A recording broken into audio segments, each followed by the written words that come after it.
Y hoy cambiamos de escenografía porque nos vinimos al Parque Generalísimo Francisco de Miranda, el equipo de UN24, para llevarles a ustedes una entrevista especial, ya que en los últimos días se han liberado en nuestro país más de 21.000 tortuguillos de especie arrao que han convertido un hito de 1.000.000 de estas especies liberadas en Venezuela, y para ello vamos a conversar con el ministro de Ecosocialismo, Josué Lorca. ¿Cómo está, ministro? Hola. Bienvenido. Gracias a todos los que nos ven a través de sus pantallas. Para que entonces nos converse un poco acerca de esta iniciativa, el hito que se ha logrado en Venezuela, 1.000.000 de tortugas arrao y, si no me equivoco, ¿cómo es la otra especie? Terecay. Terecay. Para que entonces nos hable un poco acerca de eso. Sí, es importantísimo. Nosotros estamos muy felices. Dentro del ministerio es uno de los programas bandera y uno de los programas más bonitos que tiene el Ministerio del Poder Popular para el Ecosocialismo. Es un ministerio que se caracteriza por trabajar con la educación ambiental como una de sus pilares fundamentales. Este programa, el programa de conservación de tortuga arrao, nace como una iniciativa o se convierte en una política pública a finales de 1989, a principios de los años 90, y la revolución lo refuerza en el año 2005 con el fortalecimiento de su campamento en el refugio de fauna silvestre de Santa María, en el estado Bolívar, municipio Cedeño. Allí es importante destacar que se encuentra el epicentro de la conservación de la tortuga arrao en Venezuela. Este año, casualmente, llegamos a 1.000.000 de tortugas arrao liberadas. Teníamos 985.000, pero también, como tú lo dices, la otra especie que se encuentra en peligro y que también forma parte de la SOCRIA es la tortuga terecay. De la tortuga terecay hemos liberado 113.000 tortugas. Liberamos el año pasado, teníamos 112.000 y este año liberamos 1.000 terecay. Hemos llegado a 113.000 tortugas terecay liberadas. El hito 1.000.000, por supuesto, un hito fantástico para toda la población venezolana, ya que muestra el esfuerzo decidido de la Revolución Bolivariana y de nuestro presidente Nicolás Maduro en fortalecer los programas de conservación de especies amenazadas y de nuestra fauna silvestre. Ahora bien, ministro, ¿cómo es este proceso de conservación de ASOCRIA? Háblenos un poco. Sí, bueno, este proceso es un proceso que tarda un año, una semana, un año y un mes aproximadamente. Inicia cuando el río Orinoco baja sus aguas. ¿Un proceso de ASOCRIA de conservación de esta especie? Sí, es un proceso hermoso, es un proceso muy lindo que involucra a muchísima gente, a muchísimos profesionales y a muchísimas comunidades. Es un proceso que inicia cuando bajan las aguas de nuestro padre río Orinoco. Cuando el río Orinoco entra a la temporada seca en Venezuela, a partir de la segunda semana de diciembre, que el río Orinoco comienza a bajar su caudal, se comienzan a crear esas famosas playas en el río, se comienzan a crear playas en distintas partes del río, y las tortugas, naturalmente, a partir del mes de enero, ellas comienzan a salir y comienzan a desovar, a abrir su huequito y a colocar sus huevecillos. Ahí nosotros tenemos equipos dispuestos, ya el programa tiene más de 35 años, un programa que viene siendo monitoreado, ya se sabe cuáles son las playas de desoves. Recordemos que la tortuga, normalmente sea continental o sea una tortuga marina, siempre va a volver a desovar donde nació. Ahí es un tema donde ella vuelve normalmente. Nosotros ya tenemos las playas identificadas y tenemos un grupo de especialistas, de profesionales y también de voluntarios entre comunidades indígenas y voluntarios de comunidades nativas que están pendientes de estas tortuguillas. Cuando la tortuga desova, se le marca y después, posteriormente, se hace de dos formas. Se mantiene el nido natural, solo se marca y se monitorea constantemente, contando entre 50 y 70 días para esperar la eclosión del nido, o se trasloca cuando vemos algún peligro, algunas zonas de peligro, que puede haber algún depredador, que un zorro o alguna garza, algún perro que pueda escarbar y pueda comérselo. Nosotros sacamos el nido con una metodología también que hay para traslocar nidos, se saca y se lleva a una playa segura cerca del campamento de tortuga. Depende de la temperatura de la tierra en ese momento, a la cual ha sido el proceso de anidación o de incubación de los huevecillos. Puede ser que sea hembra o puede ser que sea macho. En este sentido, nosotros, cuando nacen los tortuguillos, ahí es donde comienza el proceso de zocría. Duran un año criándolos. Nosotros duramos un año criándolos para aumentar su talla. Que ellos aumenten de 3 centímetros, 3,5 aproximadamente que nacen, a 10, 15 centímetros de diámetro su caparazón, lo que nos garantiza... Para poder liberarlo. Para poder liberar lo que nos garantiza a nosotros la mayor capacidad de supervivencia. Cuando ellos nacen, además que son muy débiles, es un bebé recién nacido prácticamente, claro. Tienen muchos depredadores esperándolos, los caimanes, las garzas, los mismos peces, una cantidad de depredadores importantísimos que hacen que la especie todavía, o sea, aún más en peligro. Nos los comemos los seres humanos y entró en peligro por el sobreconsumo de la carne de tortuga, o se lo comen los depredadores naturales de la especie. Entonces, después de ese año, nosotros liberamos a los tortuguillos. Los que liberamos ahorita fueron los nacidos en el año 2023. Y para el 2025 vamos a estar liberando los que acaban de nacernos ahorita entre el mes de marzo y abril. ¿Cuántos nacieron aproximadamente? Este mes... Para el 2025, ¿cuántos tienen previsto liberar? Para el 2025 tenemos previsto 27.000 tortuguillos. Tenemos 19.000 actualmente en el Zocriadero Patrullero de Chávez, en la frontera. Él queda formalmente en el estado Guárico, porque queda justamente donde está el puente que une Calabozo con San Fernando. Él queda formalmente en el estado Guárico, pero lo atendemos desde el estado Apure, el Zocriadero Patrullero de Chávez. Las otras 7.000, tenemos 5.000 en el Zocriadero de Santa María, que es el Zocriadero Padre, como te comenté, y tenemos 2.000 zocriando con las comunidades indígenas. Las comunidades indígenas, la comunidad de Palomo, la comunidad de Palomo, que es una comunidad indígena Mapoyo. Ahora bien, ¿cuál es la diferencia entre las características de esta especie arrao y la terecay, por ejemplo? Bueno, la diferencia más característica, la que uno se puede conseguir a simple vista, es su coloración. Cuando ustedes vean la tortuga, cuando hemos visto los videos de la liberación, la tortuga arrao es cabecita amarilla, son sus pinticas amarillas, y la tortuga terecay son pintas anaranjadas. Es igual que la que uno compra en las avícolas, que es una tortuga, por cierto, es invasora, que no es una tortuga propia de Venezuela, que es la tortuga cabeza roja, porque ella tiene pinticas rojas en la cabeza. Entonces, bueno, eso es parte de las características fundamentales, y ambas se encuentran en peligro, y con este programa hemos venido progresivamente sacándola de su condición de peligro. Ustedes hacen énfasis en la participación de las comunidades. ¿Se integran en este programa? ¿Qué otras actividades hacen con los pueblos originarios? Sí, bueno, es importantísimo decir que uno de los pilares de este ministerio, como lo dije anteriormente, es la educación. Solo con la educación nosotros podemos avanzar hacia la creación de niveles superiores de conciencia, donde nos permitan convivir de una manera más armoniosa con el ambiente. Es por eso que en todos estos 3 estados donde se está haciendo la zocría de la tortuga, nosotros tenemos programas de educación ambiental dirigidos a las comunidades, pero también dirigidos a las empresas y dirigidos a los campamentos. Y hago énfasis en los campamentos porque uno de los grandes aliados que hemos tenido en los últimos años son los campamentos que están dentro del Parque Nacional Santos Luzardo, ahí en el Sinaruco Capanaparo. Allí hay campamentos donde la gente va a los fines de semana, son campamentos turísticos, donde la gente hace pesca deportiva de pavón, una cantidad de cosas ahí importantes, pero además de eso, ellos han aportado, nos aportan y nos ayudan a la zocría. Ellos este año liberaron 500 tortuguillas, y para el año que viene tienen pensado liberar 500 tortuguillas más. Con la comunidad indígena el trabajo es mancomunado. Con la comunidad indígena el trabajo, además de educar, porque ha sido una práctica ancestral de las comunidades indígenas aledañas a la cuenca de nuestro padre río Orinoco, el consumo de tortugas.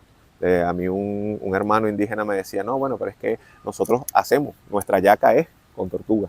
Y eso lo hemos venido cambiando gracias a ustedes, gracias a la formación, gracias a los programas que se hacen en la escuela, y hemos entendido que más bien a ella hay que cuidarla y hay que protegerla, porque ella también garantiza el equilibrio de todo el sistema. Fundamentalmente la educación, pero cuando la educación no es suficiente, nosotros nos apoyamos con nuestros cuerpos de seguridad del Estado, nos apoyamos con las instituciones pertinentes, por ejemplo con el Ministerio Público, para hacerle seguimiento a cualquier ilícito. Recordemos que esta tortuga se encuentra amenazada principalmente por la sobreexplotación por consumo, pero también es es víctima del tráfico de fauna silvestre para nuestros países hermanos y para otros países para ser vendida o comercializada como mascota. Entonces, para eso están los controles de nuestra Fuerza Armada Nacional Bolivariana en los distintos puntos, está el Ministerio Público para ante cualquier denuncia y que ustedes, a la ciudadanía que sepa sobre algún tipo de estos temas o estos casos, les invitamos por supuesto a que denuncien a través del VEN 911, que es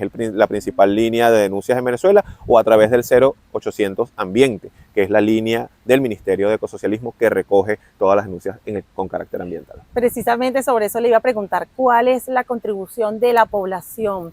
¿Qué debe hacer mis hijos?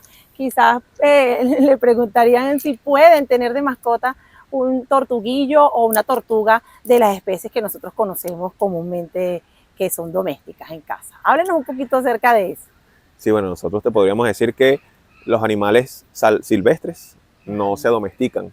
Los animales silvestres no son mascotas. Los animales silvestres son para estar libres en su hábitat. Y cuando lamentablemente un animal silvestre se convierte en un problema en una casa o en una familia por no poder ser domesticado, nos pasa con las tortuguitas oreja roja. Nosotros estamos aquí en el Parque Generalísimo Francisco de Miranda y nosotros aquí somos repositorio de cientos de tortugas oreja roja que la gente le crece mucho y cuando les crece mucho se le convierte en un problema y después cuando ya saben y que ven que no la pueden domesticar, vienen y nos las traen para acá. Esa es una tortuga que es bastante agresiva, es muchísimo más agresiva que nuestra tortuga rao, que nuestra tortuga trecay, que nuestro galápago. Y ella, nosotros la tenemos aquí solo en un lago especial, en un solo lago se lo dedicamos a ella, porque si la ponemos con otras tortugas nuestras, eso se arma la zampaulera, como decimos aquí en Venezuela. Entonces no es recomendable, ministro. No es recomendable tener como mascota ningún animal de fauna silvestre. Es muy importante destacar esto. La gente, por lo menos en Caracas, que nosotros ahorita hemos tenido un gran auge y una cercanía hasta espiritual, emocional, con las guacamayas. Le ponemos alimento en las ventanitas, ellas se acercan. Las guacamayas son para verlas volando, son para verlas libres, son para admirarlas, son para quererlas, pero no son animales para ser domesticados y no son animales para tenerlos de mascota. Normalmente se convierten en un problema y ¿qué ocurre? Que después, lamentablemente, terminan en un centro de conservación, terminan en un zoológico, que es lo que nos pasa muchísimas veces. Nosotros aquí, en este mismo parque, tenemos 2 perros de agua, las 2 nutrias, y las 2 nutrias son producto de incautaciones por tener mascotas, pero una de las 2 la tenían como mascota, mordió al dueño y el dueño la botó. Y de paso, y así mismo nos pasa con los cunaguaros, así mismo nos pasa con una cantidad de animales que la gente cree. Tener un cunaguaro, ministro, claro, de mascota.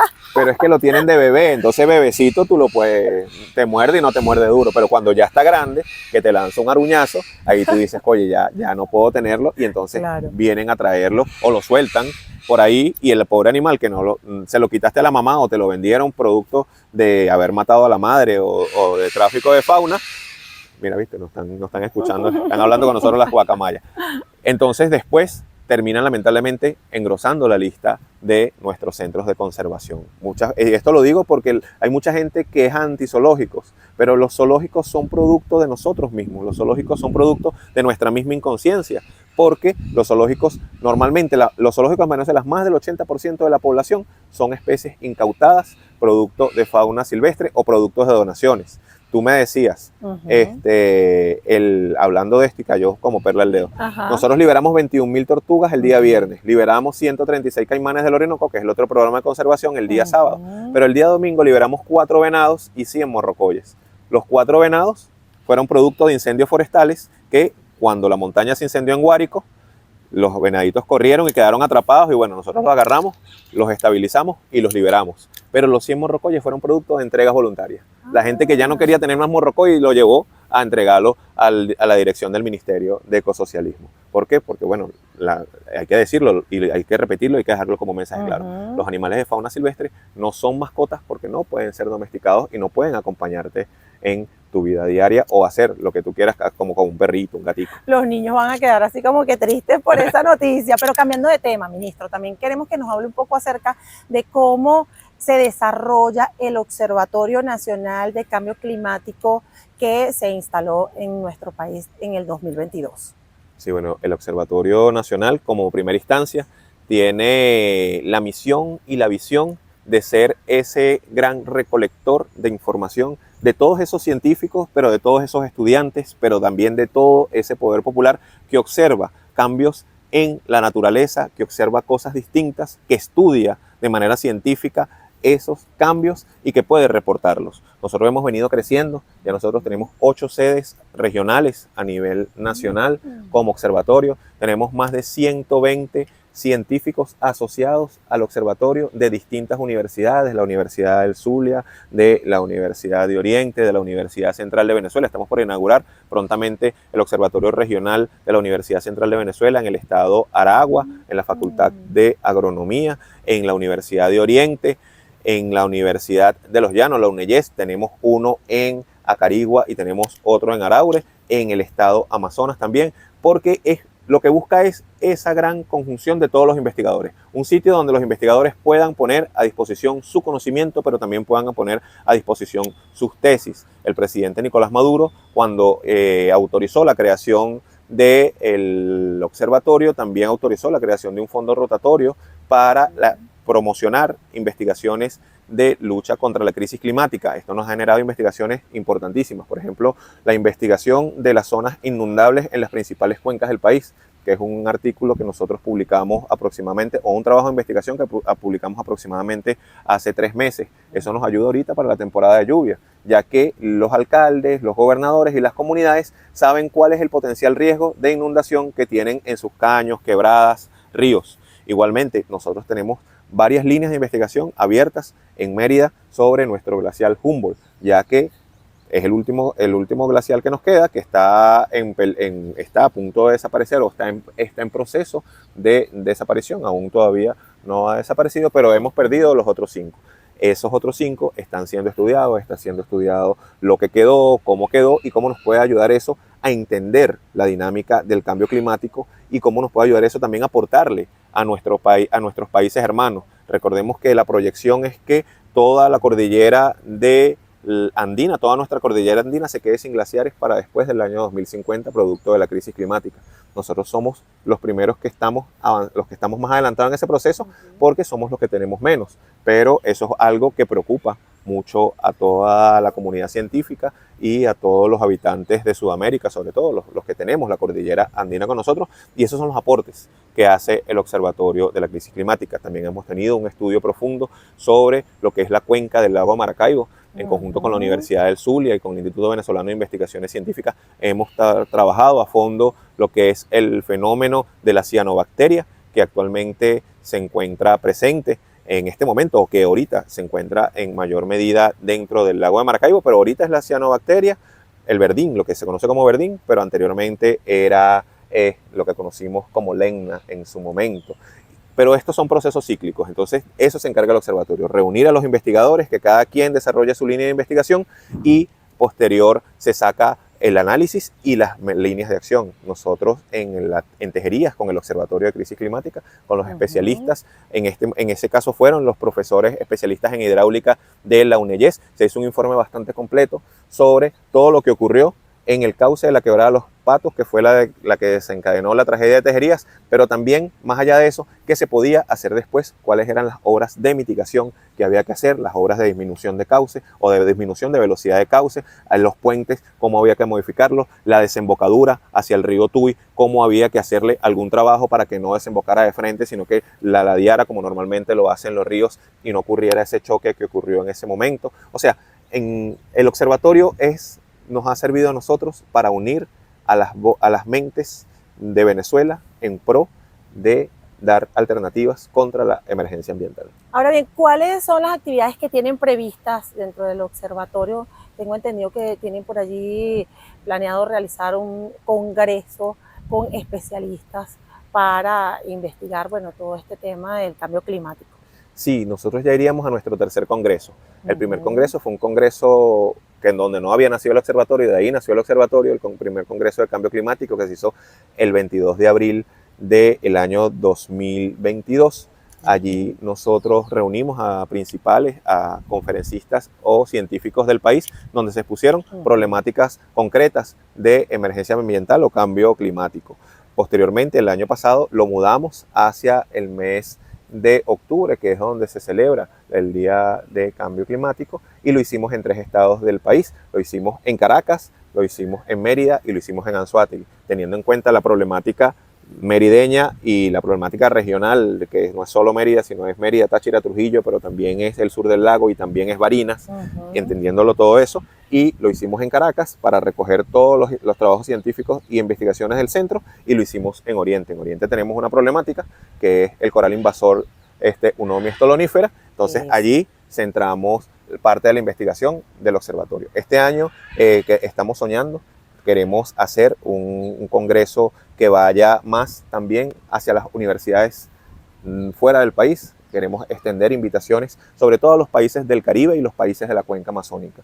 Nosotros, como país caribeño, nosotros somos amazónicos, porque bueno, formamos parte del bioma del Amazonas y formamos parte de la cuenca de Amazonas a través del brazo Cassiquiare, pero nosotros tenemos toda la fachada atlántica y la fachada caribeña, y la mayoría de los países que sufren mayor afectación por cambio climático son los países caribeños y son las islas, nuestras islas. Entonces queremos en este momento, en este congreso, en este tercer congreso, ampliar hacia la fachada caribeña, que vengan las universidades de Cuba, que vengan las universidades dominicanas, que vengan las universidades de Puerto Rico, que vengan las universidades de las distintas islas caribeñas para intercambiar conocimientos y para ampliar esa gran red de observadores de crisis climática a nivel centroamericano, pero a nivel centroamericano o a nivel caribeño y también a nivel del sur, porque bueno, si volteamos hacia el sur, el presidente ha estado enfocado, hicimos un plan con 9 ejes estratégicos para atender la emergencia en la Amazonía. La emergencia en la Amazonía es algo que preocupa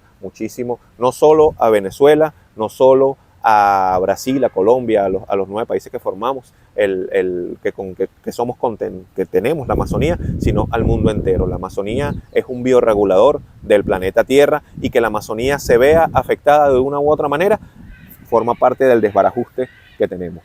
Ahorita con el clima nosotros vinimos de 3 años niña consecutivos, salimos del año niña, entramos un año niño que se supone que iba a ser un año niño, pero bueno, fue mucho, nos duró prácticamente 6 meses. Ahorita estamos en un periodo neutro, pero hay más de 60% de probabilidades que entremos un año niña ahorita en el segundo trimestre, en el tercer trimestre en este 2024. Y eso es producto, aunque no lo veamos, todo es un sistema. Recordemos que vivimos todos dentro de un mismo planeta, todo el sistema. Eso es producto de lo que estamos haciendo en la Amazonía, eso es producto de lo que estamos haciendo con la sobreexplotación, con la sobreindustrialización en nuestro planeta. Claro que sí. Ahora bien, cambiando un poquito de tema con relación a la situación que se presentó de las aguamalas en Higuerote, ¿cómo está eso allí? ¿Se pudo controlar? Tengo entendido que también es parte del cambio climático. Sí, bueno, por ahí va la cosa. Nosotros recordemos que en los procesos científicos la observación y la medición del dato es fundamental. La toma del dato, la toma de la muestra de manera correcta es fundamental para nosotros formular una hipótesis y llegar a una conclusión que sea válidamente aceptada por todos los sectores. Parte de las hipótesis que se están manejando es el sobrecalentamiento de nuestro mar Caribe. Los datos que nos arrojan todos los institutos de meteorología a nivel mundial son que duramos 400 días consecutivos con temperatura récord en nuestro mar Caribe. Nosotros los últimos 10 años de los últimos 30 años, cada década ha sido más caliente, pero en este último año, los últimos 10 meses fueron los más calientes. Eso generó anomalías. El presidente en un programa el año pasado anunciaba que en un solo día nosotros habíamos pescado la cantidad de pulpo que se pescaba en una zafra completa. En una temporada de pulpo nosotros la pescamos en un solo día. Y los científicos indican, eso es otro indicativo de cambio climático, que los pulpos reaccionan a la temperatura. O sea, ellos se sobreprodujeron por la cantidad de temperatura. No solo tenemos el caso de los pulpos, tenemos el caso de las aguamalas, que presumimos y se están haciendo los estudios con el IBI, con el CENIPA, con el observatorio, sobre la incidencia de la temperatura en la sobrepoblación de medusas, no solo en Higuerote, en Anzoátegui, en Sucre, en Miranda, en Falcón. Yo las vi en Falcón, en varias partes de Falcón, en Carabobo. En todas estas zonas hubo sobrepoblación. Y hay otra cosa que no hemos mencionado, que es importante destacar, que también puede estar asociada, y digo puede porque hablamos de criterios científicos, puede estar asociada al cambio climático, es el blanqueamiento masivo que está ocurriendo a nivel mundial de los corales. Hay un blanqueamiento masivo de corales a nivel mundial que también se está asociando con el aumento de la temperatura y el cambio climático. Explíquenos un poco más acerca del blanqueamiento. ¿A qué se refiere? ¿Qué pasa con los corales cuando cambian de color? Sí, se colocan blancos. Básicamente es el blanqueamiento porque se colocan blancos y ellos reaccionan a las temperaturas. Reaccionan a las temperaturas cuando hay un cambio muy brusco de temperatura, sea hacia arriba, sea hacia abajo. Ellos normalmente son estructuras muy débiles o son estructuras no débiles, muy sensibles y tienden a reaccionar. Recordemos que en el año 97 en el Parque Nacional Morrocoy hubo un fenómeno parecido donde más del 90% de los corales del Parque Nacional Morrocoy murieron en el año 1900, entre el año 1997 y 1998. Y nos quedan solo algunas pequeñas praderas, algunos pequeños bosques que están conservados en el Parque Nacional Morrocoy. Pero bueno, nosotros tenemos corales y hermosuras de corales en lo que es el Parque Nacional Mochima, en el Parque Nacional Los Roques, en todas nuestras costas venezolanas. Pero sí, es la temperatura, es el cambio del patrón climático a nivel mundial. Antes las tormentas se podían predecir de una manera, antes había un periodo de retorno, así como uno dice, bueno, el periodo de retorno del terremoto de Caracas es de 40 años, entonces bueno, ya los científicos y todo, Protección Civil, el sistema de gestión de riesgo sabe que estamos dentro del periodo de retorno de un evento sísmico. Normalmente pasaba lo mismo, el periodo de retorno de un desastre como el que ocurrió en el estado de La Guaira es de tantos años, pero ahora todo eso está alterado. Nosotros, los periodos se han cambiado, muchas veces llueve más de lo que tiene que llover o no llueve absolutamente nada, ocurren inundaciones por todos lados, ocurren incendios forestales de manera desproporcionada en todos lados, y es producto de eso, es producto de la sobreexplotación que ha hecho el sistema capitalista, denunciándolo con nombre y apellido, el sistema capitalista, sistema bajo el cual estamos la mayoría de los países del planeta Tierra, sobre los recursos que son finitos de nuestro planeta. Y en cuanto a esto que estamos hablando precisamente de que vienen las lluvias, las precipitaciones en nuestro país, ¿qué planes tiene el MINET para la conservación de las cuencas hidrográficas? Bueno, mira, nuestro principal plan para la conservación de las cuencas hidrográficas es el programa Sembrando Vida, que se incluye dentro del Plan Nacional de Reforestación. El Plan Nacional de Reforestación es la gran política del Estado venezolano para reforestar el país, para reforestar las áreas degradadas, para reforestar las cuencas hidrográficas, para reforestar con nuestros niñas y con nuestros niños a través del programa Un Estudiante, un Árbol, para reforestar las especies en peligro de extinción a través del programa Conservando, para reforestar con las comunidades que están aledañas a zonas protegidas, que es el programa de agroforestería familiar, y para reforestar grandes plantaciones. Nosotros en nuestra vida cotidiana, la mayoría de las cosas están asociadas a la madera. Y la madera, de una u otra manera, es un recurso para ser aprovechado, pero también es un recurso que debe ser plantado. Entonces, si nosotros hacemos un aprovechamiento sostenible de nuestras plantaciones forestales, ya sea pino, ya sea teca, ya sea melina, para hacer utensilios, para hacer líneas marrones, para hacer camas, para hacer muebles, tenemos que replantar. También hay un programa, una línea destinada a la replantación de estas grandes poblaciones o de estas grandes plantaciones que nos permitan mantener un aprovechamiento y una cadena productiva dentro de un ciclo comercial, que es el ciclo de la madera. Ahora, tú me preguntas también, ¿qué hacemos ante la temporada de lluvias? Además de reforestar, vamos a casa con los jóvenes, con los guardaparques, con los bomberos, en un programa que ya va para 2 años, que es el programa de sensibilización contra la crisis climática. Así tal cual, un evangélico que te toca la puerta, así los fines de semana nuestro equipo ambiental se despliega en las comunidades priorizadas, en las comunidades que tienen algún tipo de vulnerabilidad, para hablar con las comunidades, para hablar casa a casa con el vecino, con la vecina, y hablar de la importancia de preservar el ambiente, pero también qué puede hacer, porque una cosa es que aunque nosotros no querramos, y nosotros querramos mantener las cosas, el cambio climático es una realidad y el cambio climático nos tiene a todos en el mismo saco. A los más de 200 países estamos en el mismo saco. Hay unos más culpables, otros menos culpables, porque nosotros a nivel de diplomacia hablamos de responsabilidades comunes pero diferenciadas. O sea, nosotros no podemos decir que tenemos la misma culpa que un país industrializado como Alemania, por mencionar un país, que tiene más de 200 años con todas sus fábricas y toda su industria prendida, emitiendo emitiendo monóxido de carbono, contaminando absolutamente todo el planeta Tierra. Tenemos responsabilidades comunes porque también somos seres humanos, también tenemos una afectación, somos grandes productores de petróleo y mucho de las cosas que se hacen lo mueve, o la mayoría de las cosas que se hacen lo mueve el petróleo en este planeta, pero no somos los responsables de los sistemas de producción que tienen los países industrializados. En base a esas responsabilidades comunes pero diferenciadas, nosotros decimos, está bien, pero quien tenga más, que pague más. Y quien es más responsable, que asuma su responsabilidad histórica en la medida de la afectación que ha hecho. Esto se explica en los casa por casa, pero como dije también, nos toca adaptarnos lamentablemente porque no van a venir, aunque se han creado muchos fondos, se creó el Fondo Verde, recientemente se creó el Fondo contra Pérdidas y Daños para ayudar a las poblaciones que han sido afectadas por la crisis climática. Nosotros tenemos que prepararnos. Nosotros nos preparamos en conjunto con el Viceministerio de Gestión de Riesgo, con el Ministerio de Interior y Justicia, para hacer los planes, los mapas de riesgo y los sistemas de alerta temprana. Los mapas de riesgo te dicen en tu comunidad cuáles son tus principales amenazas, cuál es tu principal vulnerabilidad, si tienes una quebrada, si es una zona sísmica, si tienes una industria cerca que puede explotar en cualquier momento, una cantidad tú identificas como comunidad todas tus amenazas, tus vulnerabilidades y haces un plan de evacuación. Recordemos que cuando el desastre de Vargas, que se llamaba Vargas en ese entonces, aquí las comunidades cercas de las quebradas Nauco, que habían desarrollado un sistema de alerta temprana, era, si la quebrada llega hasta este punto, tenían una raya amarilla. Llamamos a Pedro, si la quebrada llega hasta este punto, alerta roja, todos salimos corriendo y nos vamos para la escuela.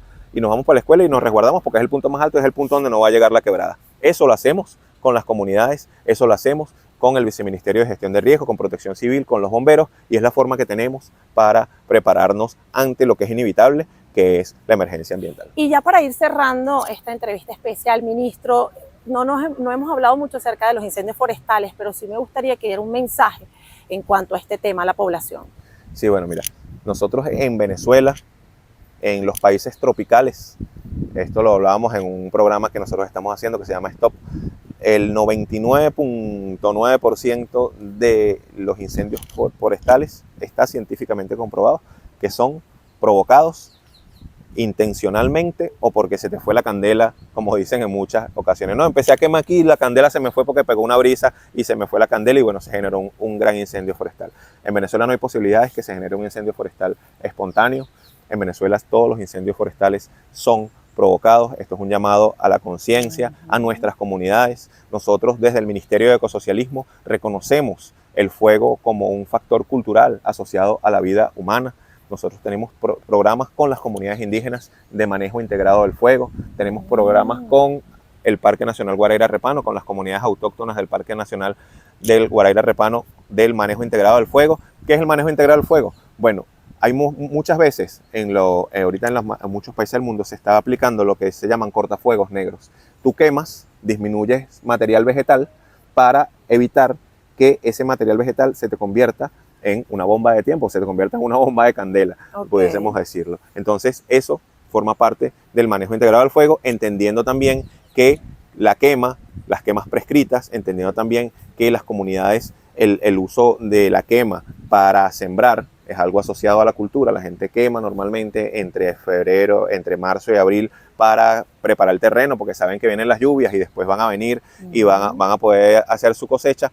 La concientización en cuanto a eso. Es importante decir que Venezuela es un país mega diverso, estamos entre los 10 primeros países del mundo con más diversidad.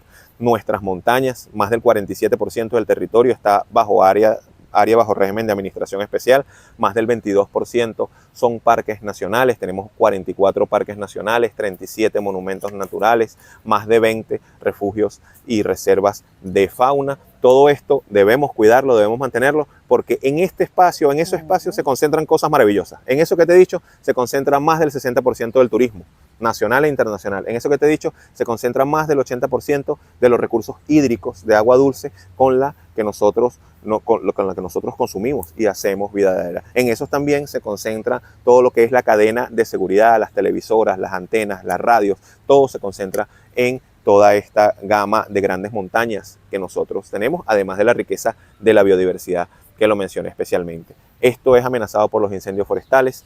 En Venezuela existe el Comando Unificado contra Incendios Forestales, que lo comanda en cada estado del país el gobernador, con los alcaldes y con el equipo ambiental en conjunto con la Fuerza Armada Nacional Bolivariana, de los bomberos y todo el sistema nacional de gestión de riesgo, que está presto y dispuesto para atenderlo. En esta temporada nosotros tuvimos más de 2.400 incendios, Wow. con una afectación de Increíble. superior a las 78.000 hectáreas afectadas. Importante decir que de esas hectáreas afectadas, más del 80% son vegetación baja y vegetación media, grandes sabanas, pastizales, y solo el 5% fue afectado vegetación de alta montaña o vegetación de importancia para nuestros parques. Bueno, ministro, lamentablemente el tiempo se nos agotó, pero usted lo dijo todo, Casi todo.